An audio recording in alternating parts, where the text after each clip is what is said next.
Hey guys, welcome back. This week I want to share a tale of a sweater and how to bring yourself out of self-sabotage mode.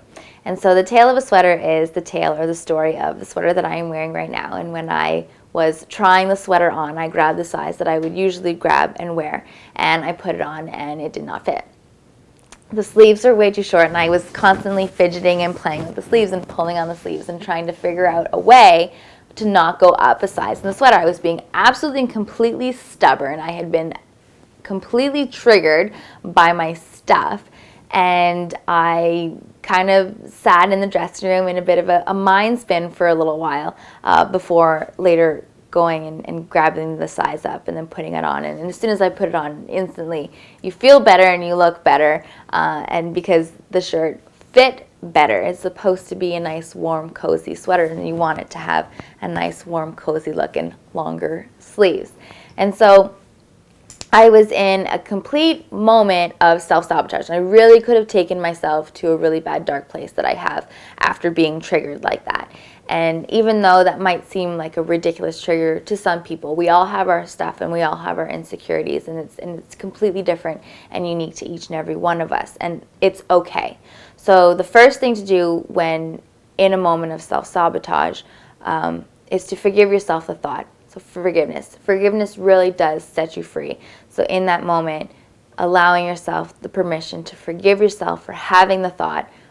And then the second step is to call in guidance from the divine and ask for help in seeing the situation and feeling differently about the situation and seeing the situation differently.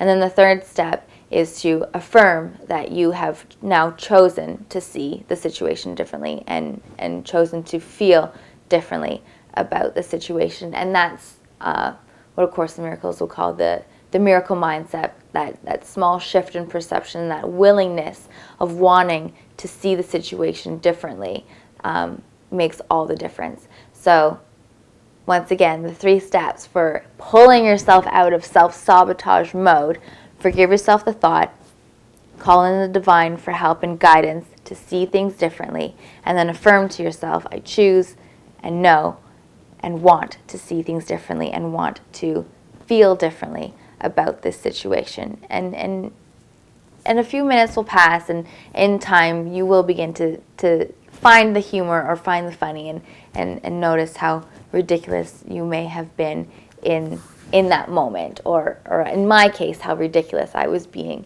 in that moment. And just reminding yourself that we do have those moments of self-doubt or self-sabotage, and we go into that space of negative self-talk, that we're not alone. We all have our triggers, and we all have our insecurities, and we all have our stuff, and that's okay. Just always knowing that no matter where you are in your journey, on or off the mat, that you are always enough, as you are, where you are, who you are, today and every single day. Forgive yourself the thought, call in the divine for guidance, and then choose to see things differently. From my heart to each and every one of yours. Namaste.